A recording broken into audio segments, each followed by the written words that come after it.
Hello, everyone, and welcome to the latest episode of Entangled. I'm your host, Jordan Euclid, and today I'm honored to be joined by my lifelong friend, Jeff King.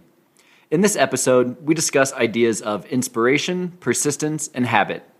We then dive into the world of physics and discussions around extraterrestrial civilizations, the nature of time, and artificial intelligence. Please enjoy.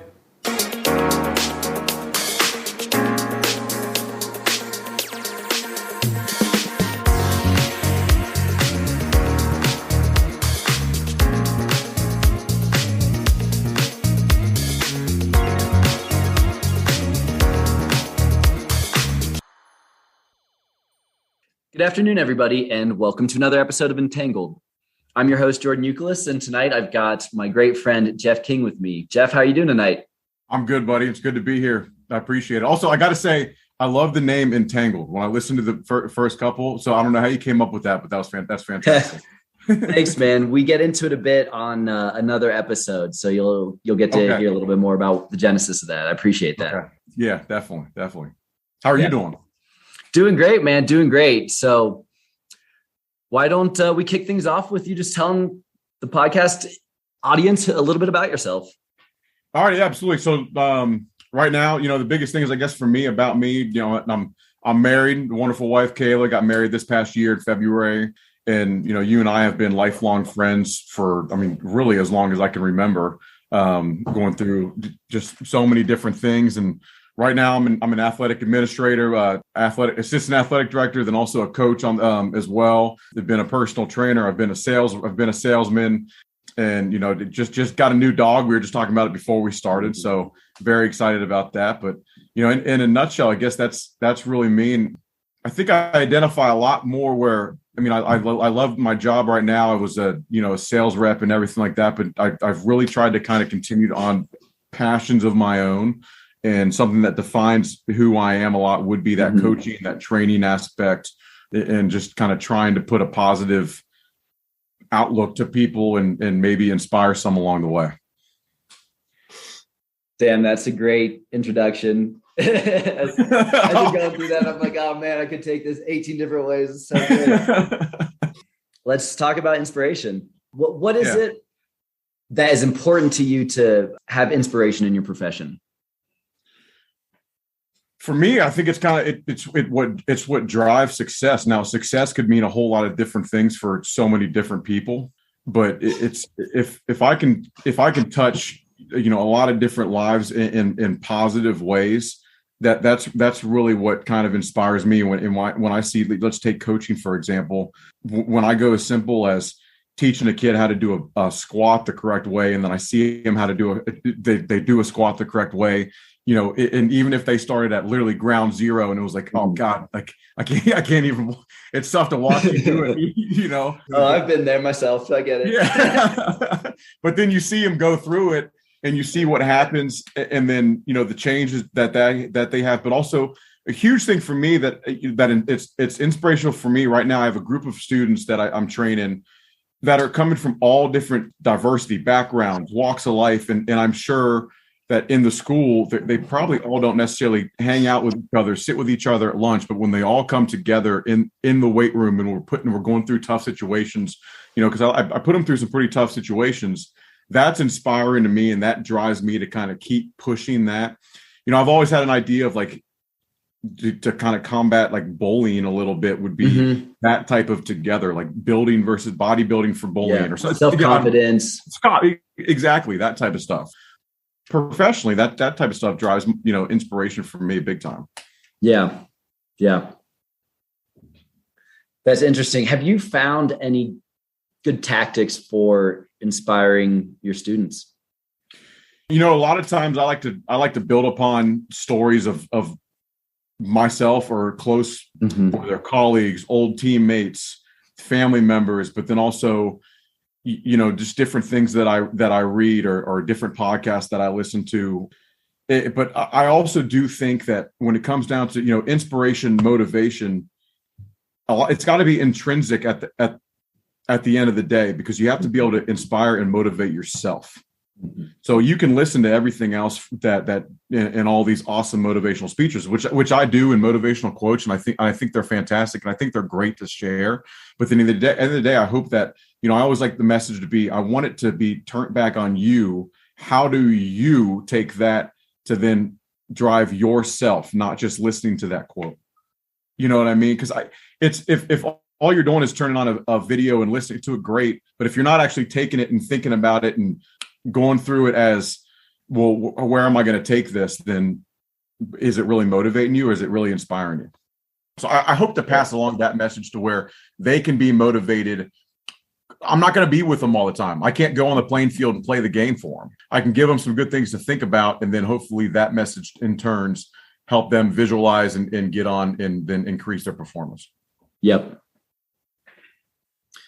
And do you think that ability to inspire yourself is something that's intrinsic to all humans? No, I think a lot of people struggle with it. And I've struggled with it. Yeah. There's times when, heck, just the other day, I wrote out a workout that was, it was a simple workout, but it was a tough workout. And, like we just got a new puppy, and he was kind of running around, and I don't think he's ever seen someone throw kettlebells around and do that type of stuff, so he's getting all jacked up and kind of wild. So I stopped the workout to go outside, and then I thought to myself, oh, well, that's enough. But then I wrote in my notes the workout, and I put failed workout. Actually, I think I put soft workout, failed. And then like underneath, like get better at it. And then I actually ate some food, and then I talked to my wife about it. And then literally probably 15 minutes later, I was like, screw this. I'm finishing that workout. So I've definitely, you'd struggle with it, because I could have definitely quit and just said, well, no, that was good enough. Those 3 sets of those exercises were good enough. But I was like, well, right. No, then I motivate myself to be like, no, you know what? You wrote down 5 sets, get those 5 sets. Mm-hmm. But you know what I mean? Like, I think people struggle with like the self-esteem of like, when something gets hard, it's tough to finish it. It is. Yeah. It's so tough to finish it. There's that one saying where it's hard times create hard men, hard times create easy times create soft men create hard times. That's awesome. Yeah, I feel like I need to see that written out, but I love that. but I think it is true. You have to put yourself through different situations, challenge you, and this doesn't just have to be about exercise, right? Mm-hmm.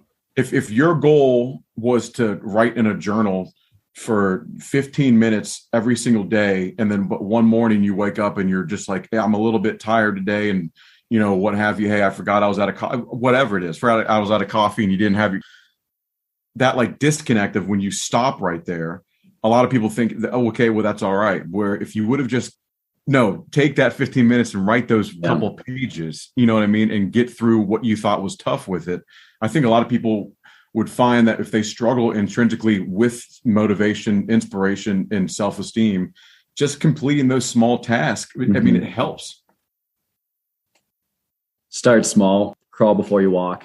I think start small. It's huge. I definitely have. I struggle with that too. Sometimes I'll write a workout out, and I'm like, well, shit. What? Maybe I shouldn't have started like this. Heck, our Mirth challenge last month. You know what I mean? Gosh, yeah. So I had actually never done a full Mirth until we did that first.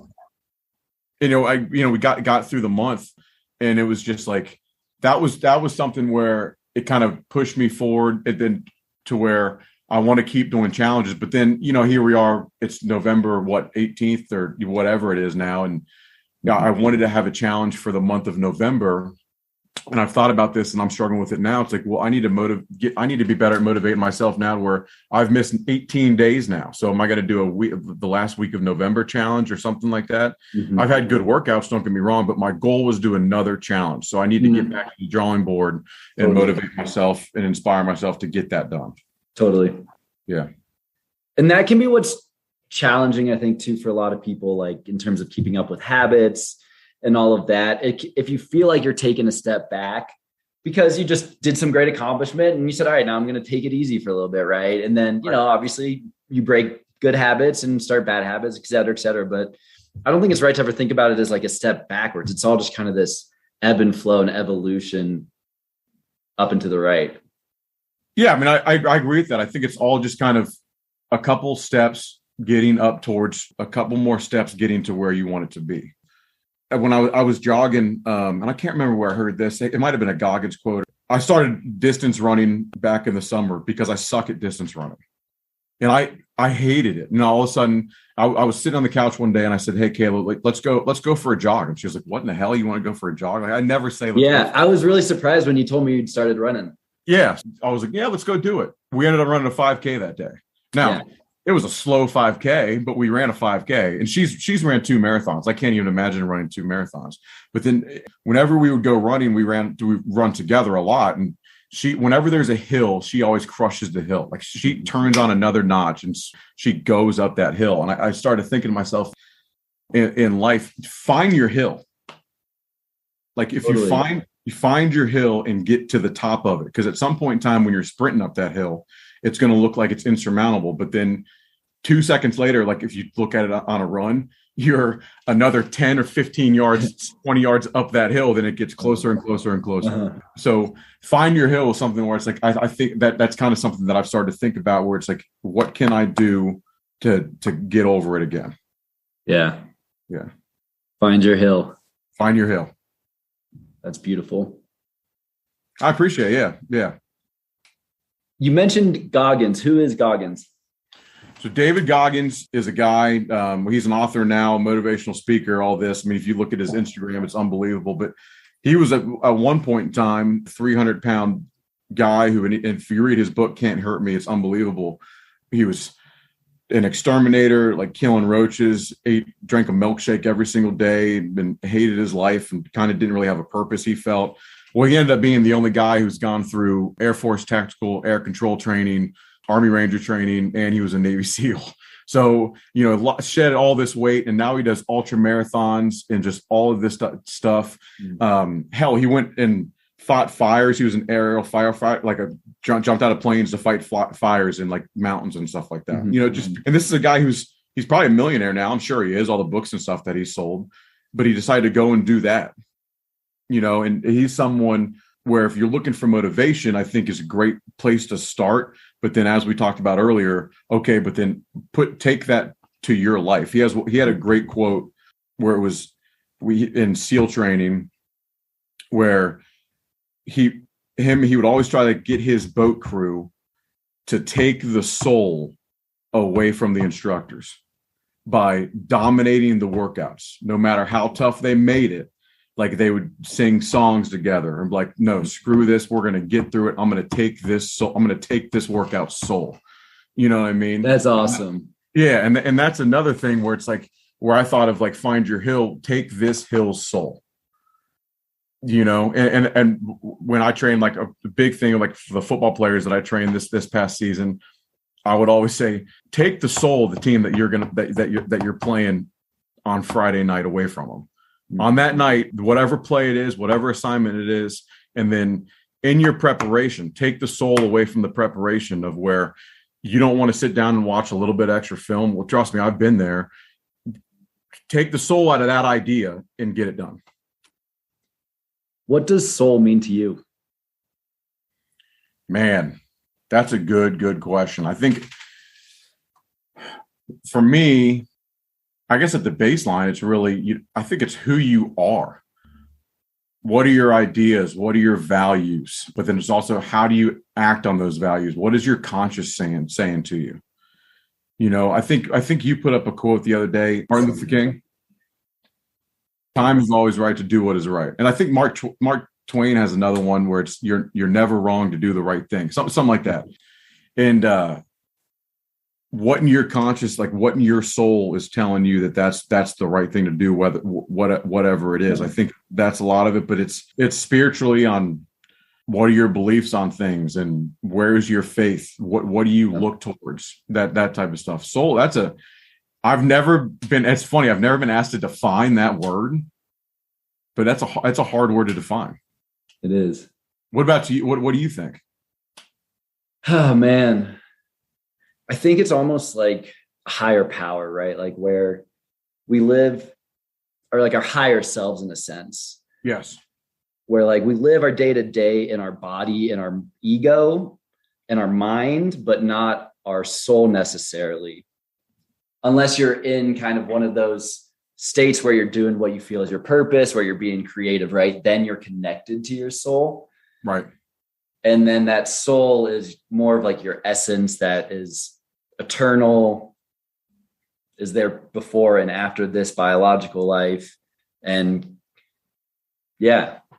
I mean, I think when you get in touch with it, for me, it's kind of like, whether if you're with the right people or you do something that's makes you feel better, it's like you start to think about not just that, but everything else, and it all like everything comes together. I'm not sure. Yeah. It's definitely something where it's a higher.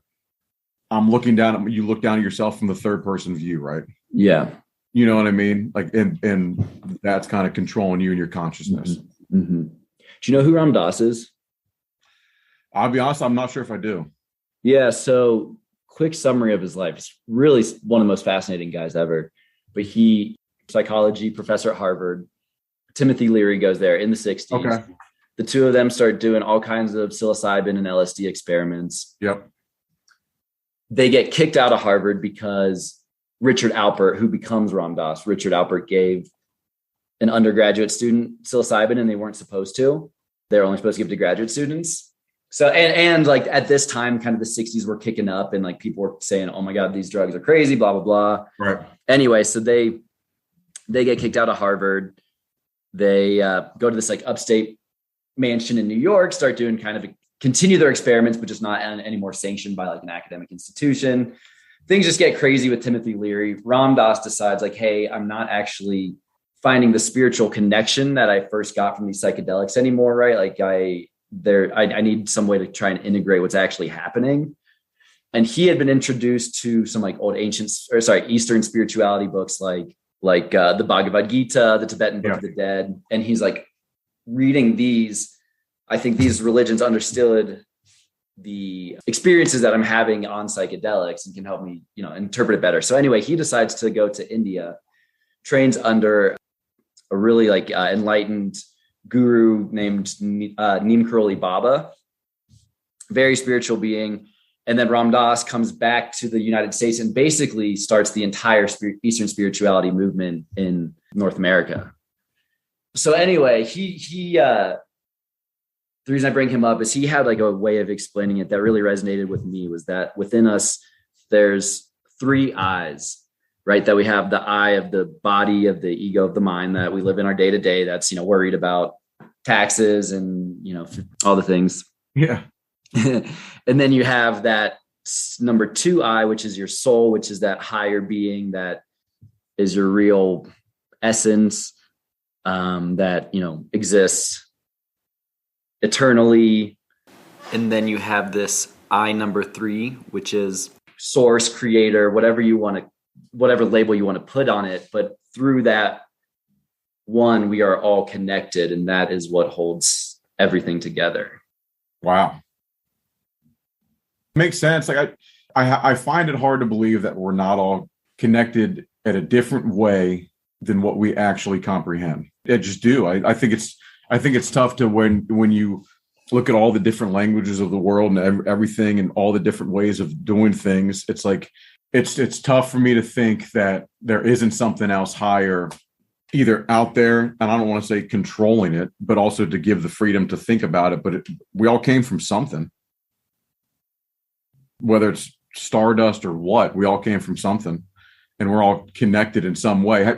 I was listening to a podcast the other day. I think it was with Brian Greene, and it was on Joe Rogan. He was talking about one of the theories of how, like, literally, if the way that you do something in New York City and affects the particles of something in San Francisco, right?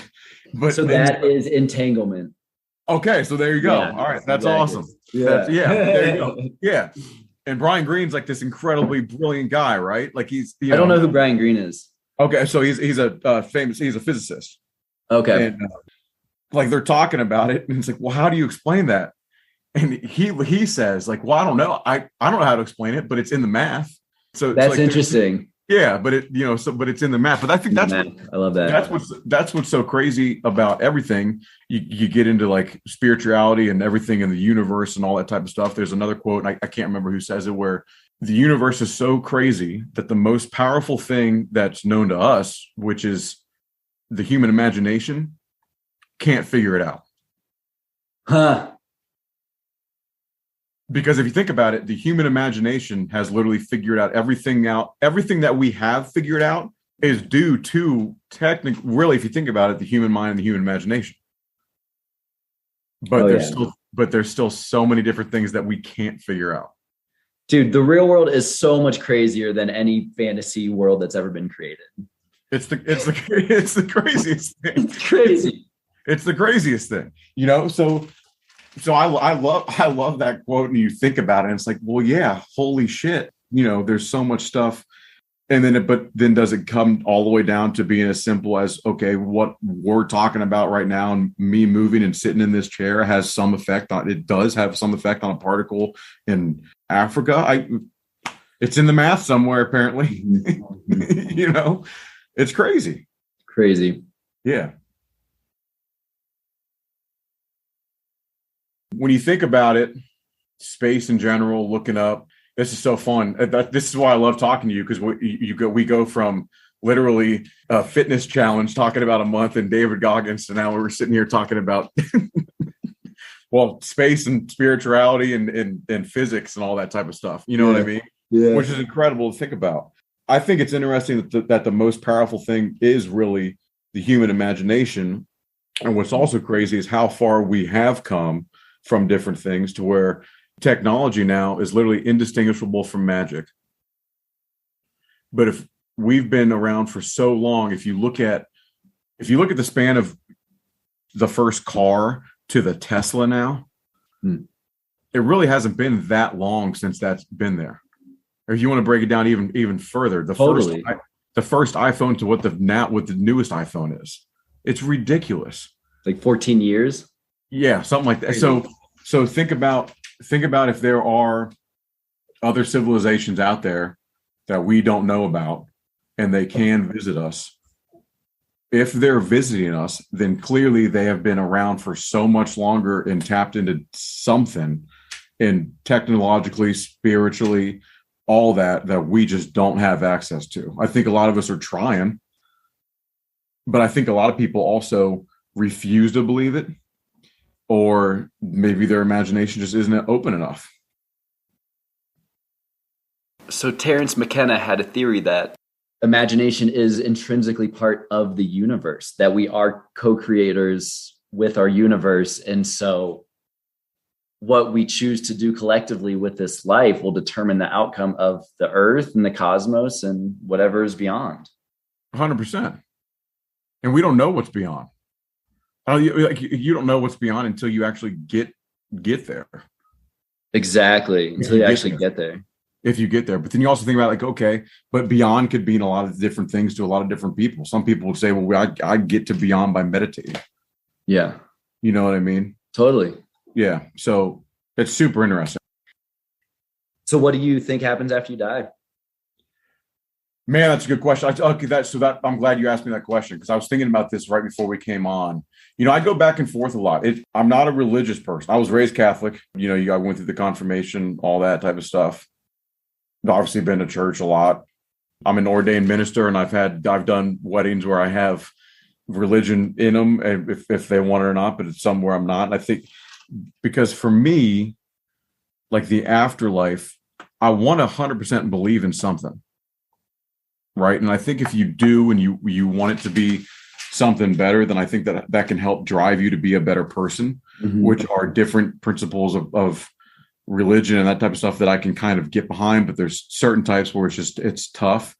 But then I also think about okay, why isn't reincarnation a good explanation for things? Like if you were a shit person, wouldn't it make sense that you come back as a slug or something like that? You know what I mean? And I know that sounds silly, but I don't think so. But there are so many creatures and living things that have advantages and disadvantages. Now that goes down to think okay, but then you can't, like, I don't remember anything of a past life if I've had one, right? So then why would it be fair to this person sitting right here or unfair to this person sitting right here based on what happened in that past life if I can't remember that? But then maybe there's something in the afterlife of where you hit and it's like, okay, this is why this happened. And so many different religion to me is fascinating. So many different religions have so many different ideas of what the afterlife would be, or just completely nothing. Which to me, sometimes I think about, like, I could get behind just the completely nothing also. You get one shot at this thing. Why not try to make the most of it? And some people don't. It's tough. What do you think about it? Yeah. That's the thing with the latter option, right? Like, if this is the only one, then make the most of it, to your point. But I can also get that if you have the nihilistic view that there is no higher order to anything, that humans are just this kind of random luck of evolutionary biology, and we just happen to have a consciousness as a result of random biological mutations, and we're going to blow up the world anyway, either through nuclear bombs or by destroying the climate. So what's the point? You know what I mean? Like, I get if that is your view, like, it can be very tragic, right? And hard to be optimistic.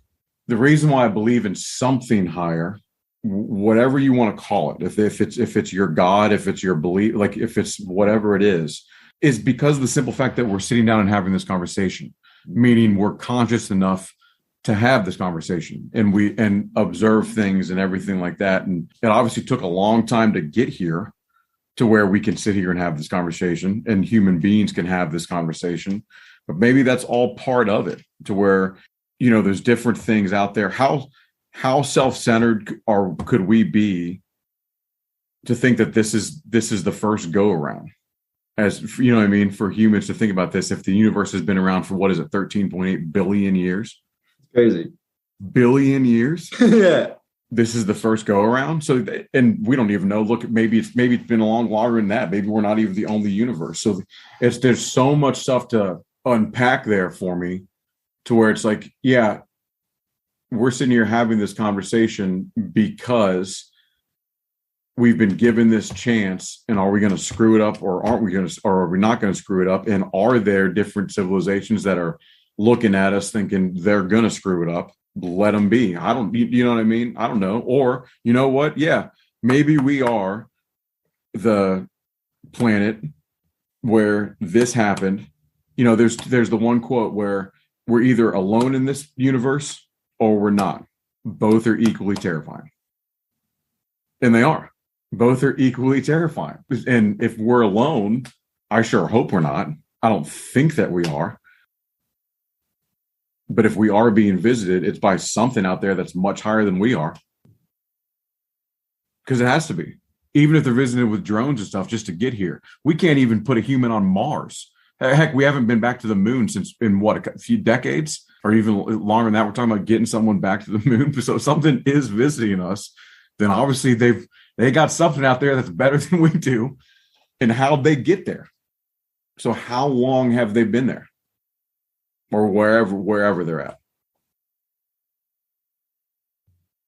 Yeah, and when you talk about them being equally terrifying, I think they're terrifying for two different reasons, right? It's, if there's nothing out there and we are alone, then it's isolating. It feels meaningless. It feels like there could be this impermanence of us as a memory, versus if we're not alone, I think it's just the fear of the unknown. Like, what does that mean? Right. And it gets tough because you look at all the portrayals of, if we're not alone, it's always us getting our ass kicked. For the most part, right? It's always something terrible happening. So why wouldn't we be scared about it? Why wouldn't you be scared of it? But then you think about it. Yeah. But then you think about it. It's like, okay, well, yeah. But if they are watching us, then they could just end it probably if they wanted to really quickly. And you look at it, it's like, why wouldn't something higher, if they came across this blue planet floating around around this big star in this solar system, why wouldn't they want to come observe us? Because guess what? If we're scuba diving in the ocean and you see some cave that you don't know what's down there, and you go down there and there's a colony of whatever, you're going to want to observe that. So even if it's in the simplest form, you know what I mean? I mean, heck, there's people out there studying bacteria, right? In the simplest form of organisms and all that type of stuff. So wouldn't it make sense that would extrapolate throughout the universe just by consciousness and human curiosity? Yeah. Whether it doesn't have to be human. I mean, that's what we call ourselves. But out of curiosity, heck, I'd want to. Hell yeah, dude. Sign me up. Must. When can I get a ticket? Let's go, dude. Yeah, exactly. You know, but I think we are so primitive compared to everything else going on out there.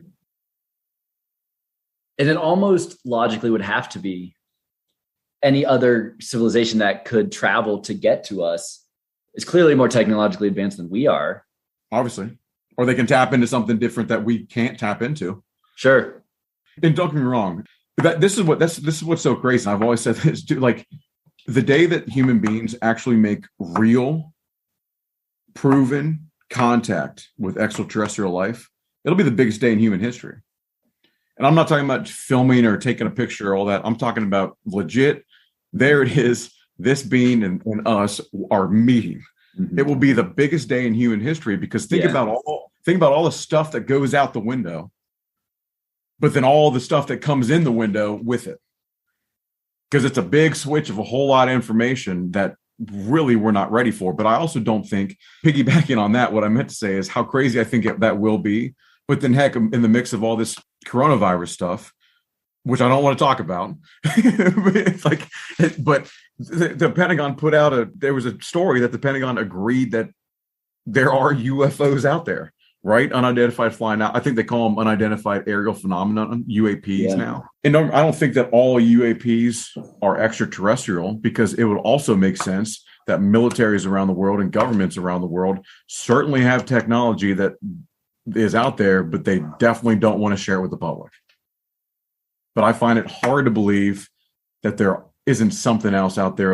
I think the Commander Fravors thing with the Tic Tac UFO is one of the big ones. I mean, the experiences that you had of that video that you with the laser pointer, and that thing is clearly making different movements. That's not a shooting star. Insane. Yeah, I mean that was one of the most compelling. Like I had chills watching that video. Yeah, you know, and I love this stuff. The one quote that I love is saying that there isn't aliens or extraterrestrials out in the universe is like picking up a spoonful of ocean water and saying that there's no sharks because there's no sharks in my spoon. That's amazing.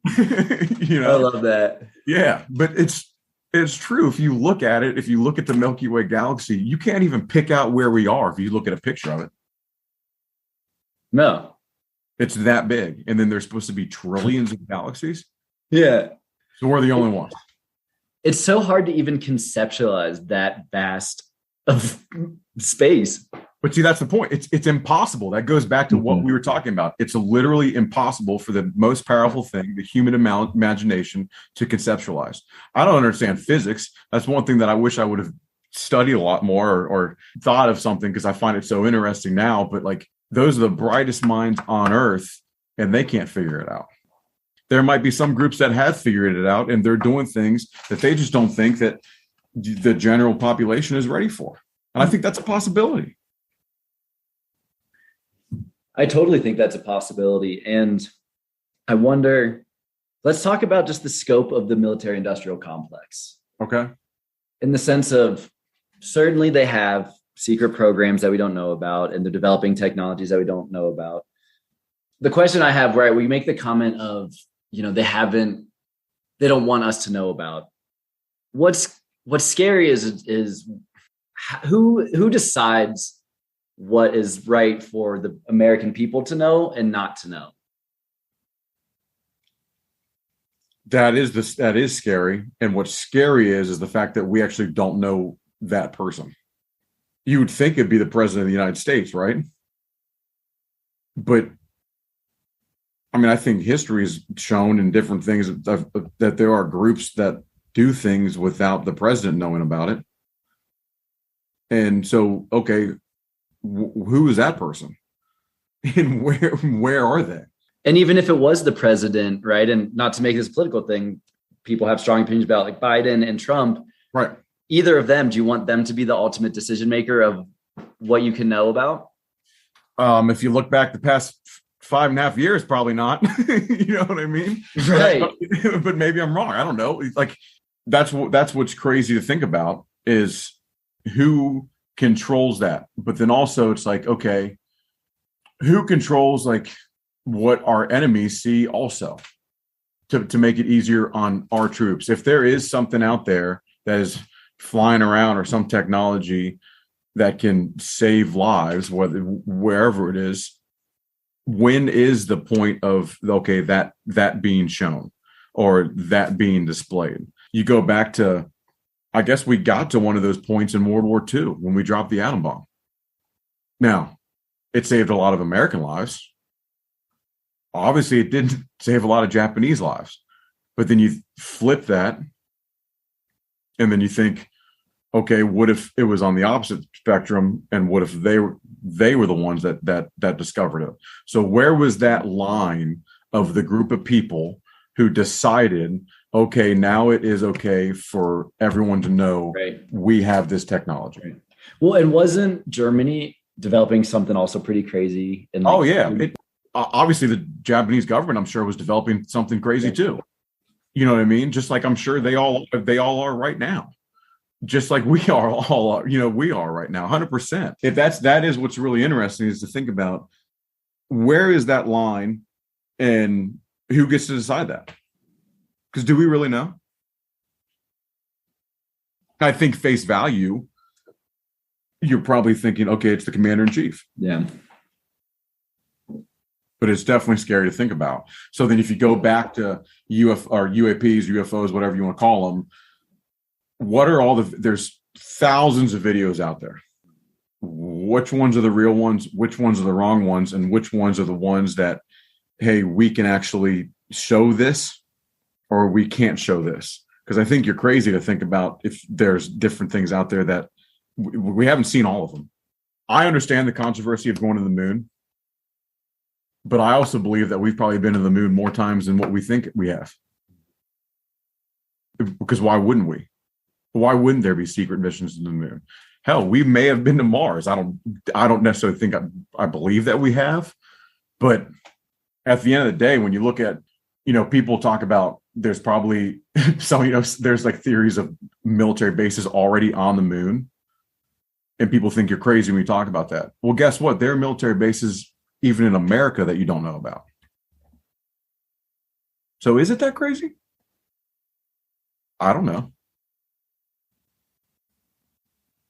It's wild to think about. It is. It's super interesting. And but it's also scary at the same time.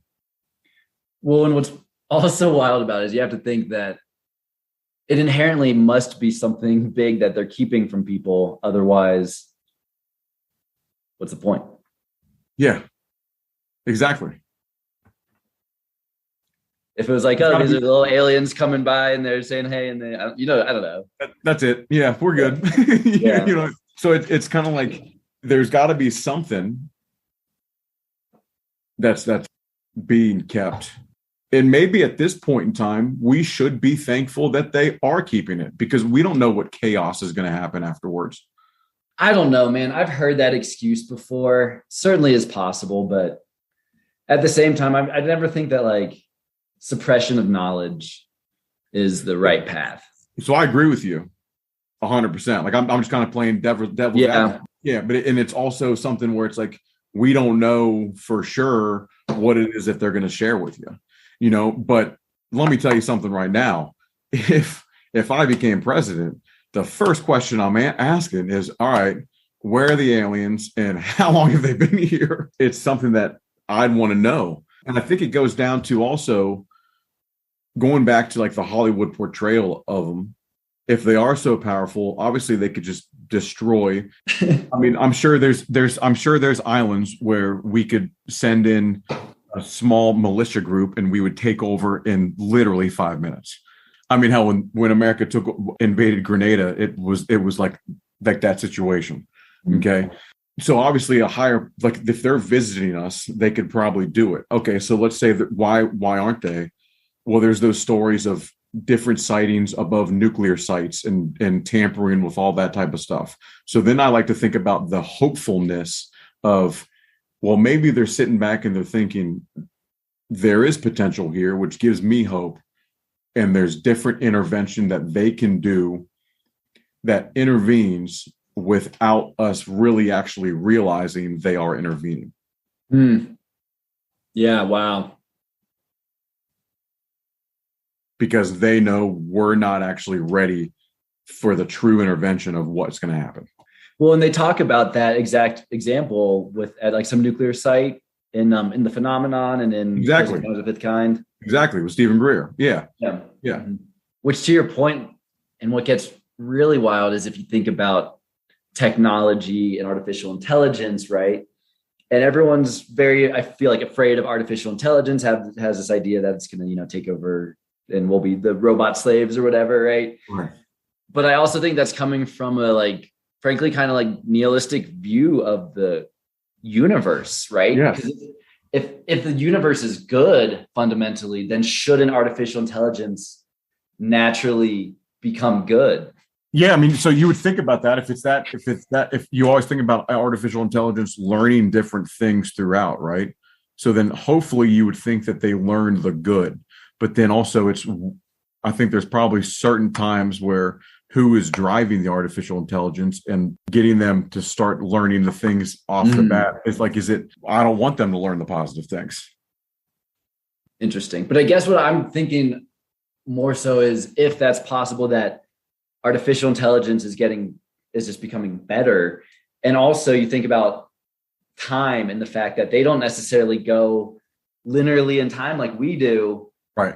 And then maybe they have technologies that integrate with extraterrestrials, right? It can get pretty wild to think about. Maybe there's like Y2K, right? How about that? Maybe there actually was going to be something crazy and AI interfered from the future. Yeah. I don't know. Yeah, maybe. It's you could probably point to a lot of different things of stopping certain acts of, violence amongst countries and all that type of stuff. If you go into, like you said, the nuclear sites and all that, like it's crazy to think about because how powerful those would be now. It could be literally world ending with just one.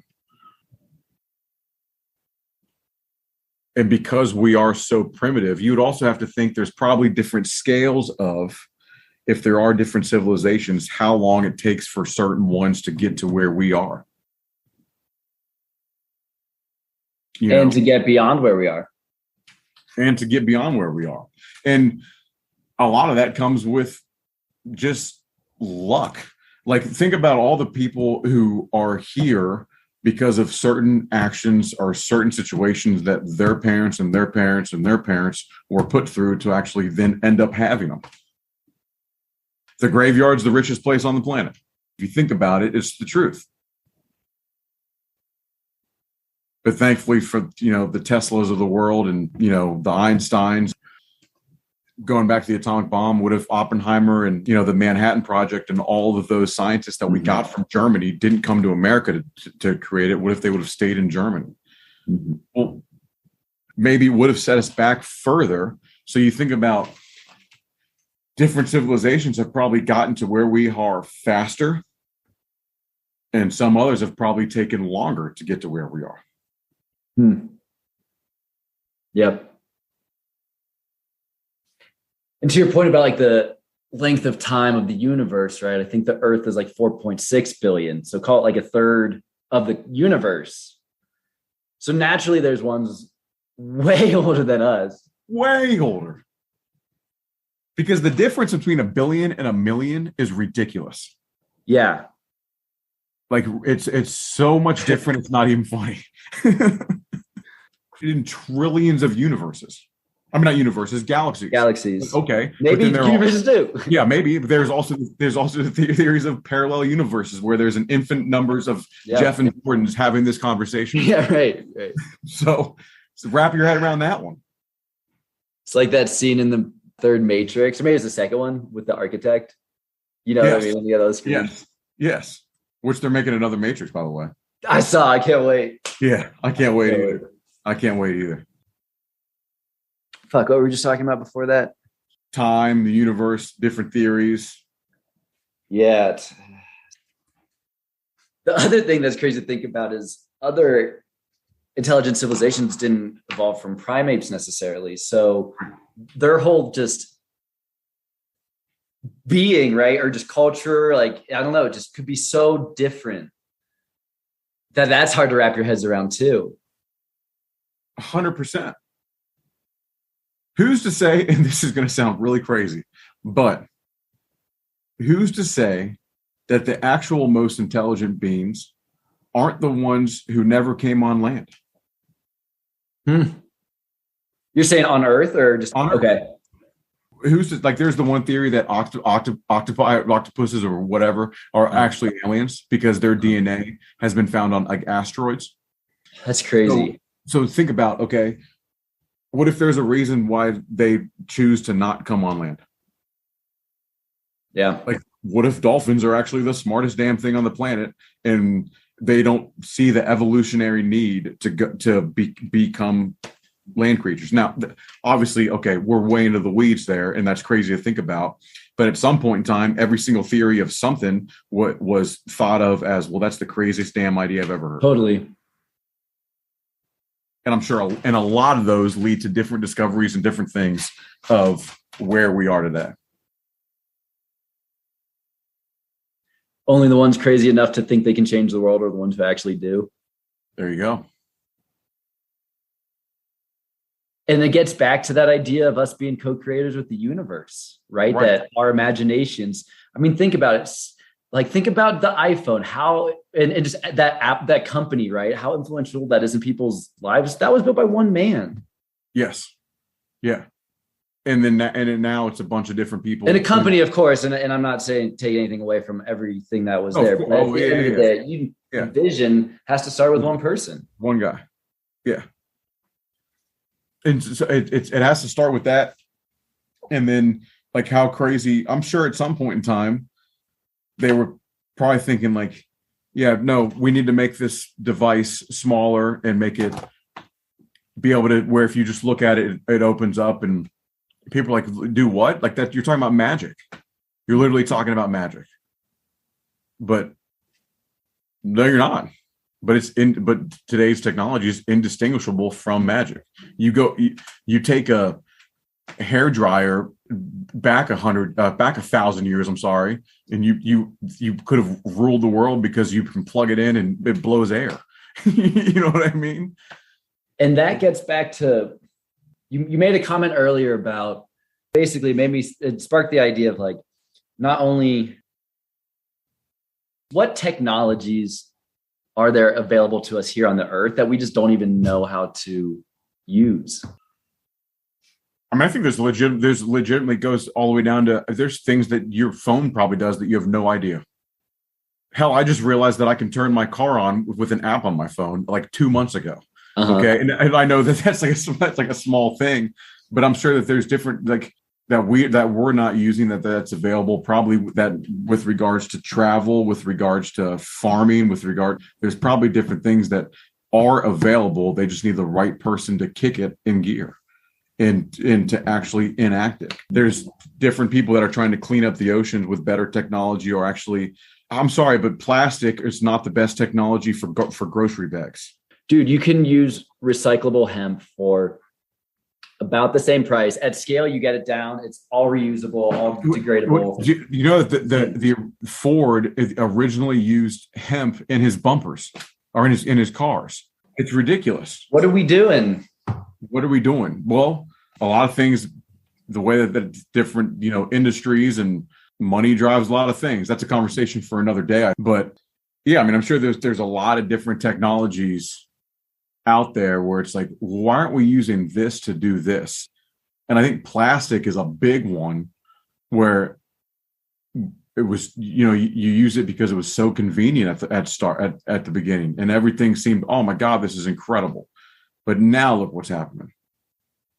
It's just so like endemic to our culture of materialism, of buy something, throw it away, just waste everywhere. Yes. And it's sad. But I do have hope. It's hopeful that there's a lot of good, and there's a lot of people that want to use the right technology to get things out there and change it. And then it comes back to a full circle again. Maybe there's also a lot of hopeful things to be thinking about of what your faith is in a higher power.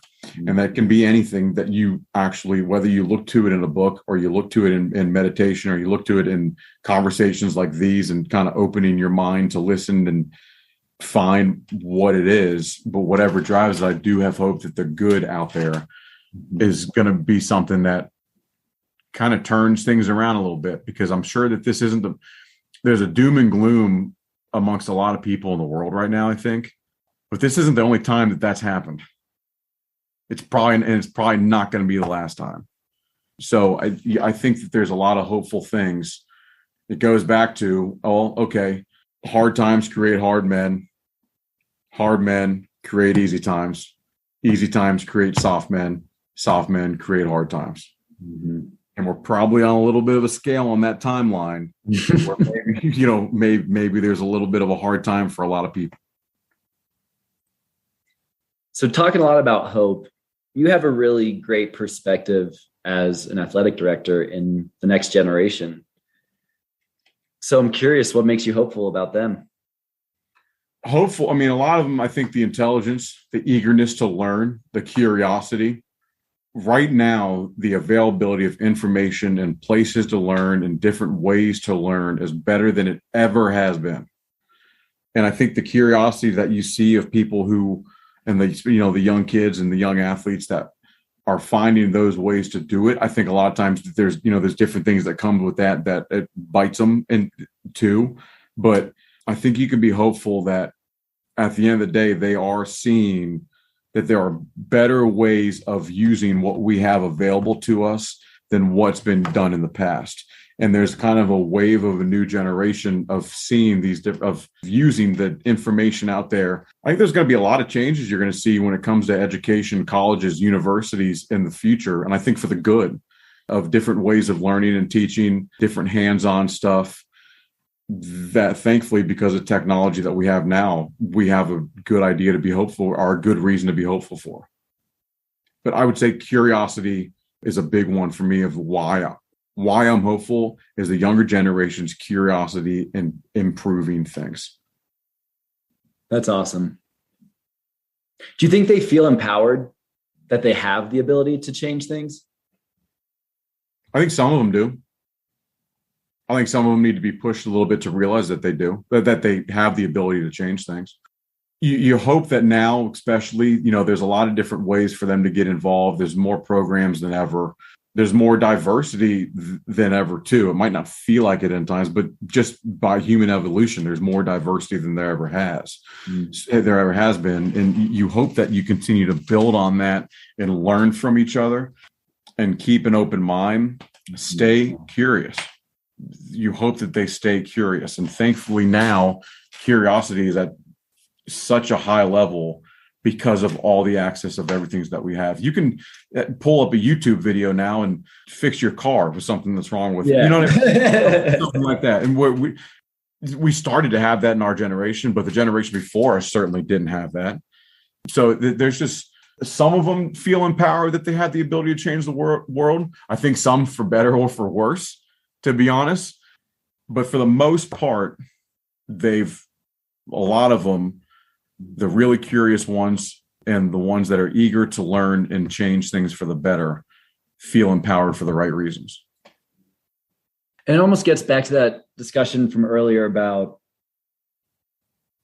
some people can find persistence within them and inspiration within them. It's almost like these inherent human characteristics. It's all about just, can you connect with it and find it within yourself? Yeah. And I think going back to that, there's more ways to go out there and try to help yourself find it within yourself. That's such an important the concept intellectually doesn't matter at all if you don't have some path to get there. Right. But if you can go out and find the information and find the people that have been able to do that versus where you might not have had the avenues to access it a long time ago, but this generation is starting to, I think it opens up that those pathways to be intrinsically motivated and find ways to get there on your own with the guidance of others. And that openness of information is so important. And I think to your point from earlier about people being all doom and gloom these days, and they say, oh, social media, it's, these kids are blah, blah, blah, whatever. But they also have in their hand access to every book that's ever been written in the history of the known universe, right? They have a computer in their hand. They can listen to the smartest people in the world today on a podcast, talk about an hour about whatever the hell they think is interesting. Exactly. It's crazy. And you hope that they do. And that's why I am hopeful about it. And I think that there's a lot of good that information that's out there. Unfortunately, obviously there's wrong information too, but sure. You get down to the really curious ones that are curious for the right ways.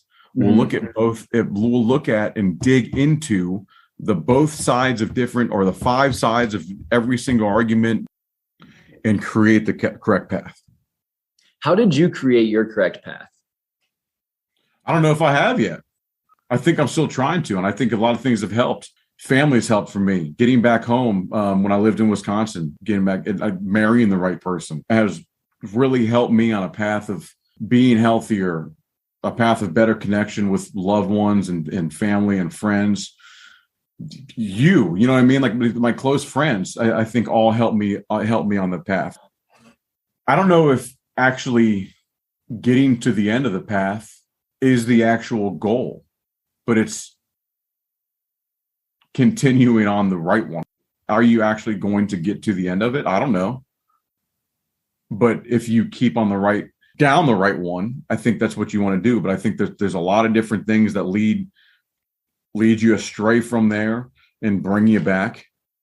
For me, going back to where we started, we talked a lot about, like, at the beginning, fitness and stuff like that. But for me, that has always been something of where my passion and my path lie, and the people in my world that I've started to, surround myself with and have always helped me on that. That's what's helped me see that vision of, now you're probably going towards doing the right thing. Mm-hmm. And you just hope that you keep doing that. But I don't know if I've actually grabbed it yet. Our culture sets this expectation that it is a destination, or it's a thing, or it's once you achieve this milestone, then you're great. And I think to your point, it's maybe it's just an ongoing journey. And I think that's okay. Because as you get older, if you're stagnant, you die. Maybe not physically, but spiritually, mentally you can. And then eventually physically you do. So if you stop moving, movement is key, and moving in the right direction. I think that if you're going to keep going and trying to find the right path, which you might not get to see until you're much older, that's the key to it, key to success. I was just pulling up this Brené Brown quote. Unused creativity is not benign. It metastasizes. It turns into grief, rage, judgment, sorrow, shame. It's perfect. That's perfect. There's a really, really good message there. And that's why, like when I said earlier, the graveyard's the richest place in the world. Yeah. But man, that quote is good. That quote is good. It's tough. It's scary. It's natural to be afraid of, the unknown, to go out and create and to do something different. And, we live in a culture of social media trolls where the first thing you try and do, they just want to tear you down. It's terrifying. But if you can finally get to not caring what other people think and taking those leaps, man, do you reach a level of freedom. And I'm not saying I'm there by any means yet, but there's different steps and different ways that I've tried to get there. And you do reach a level of freedom that you didn't have. I mean, when you went and started with John, the Jungle podcast, that was so awesome. You guys, I appreciate it. And we've talked about, getting more episodes back up and trying to restart and stuff. And I'd be listening immediately. No, I appreciate it. I hope that we do, and that's why, like I said, I hope that we do this again at some point. Just having conversations like this open up that curiosity and keep driving down that path, but also makes you keep getting that path longer. And I think you need to keep getting that path and making that path longer. Keep building your hill. Find your hill and keep building it. Keep building your hill. Man, Jeff, this was awesome. This was awesome, man. This was really awesome. I hope that we can do it again. Absolutely, man. I had so much fun. We got to do this again soon. Absolutely, man. All right, man. Take it easy. See ya.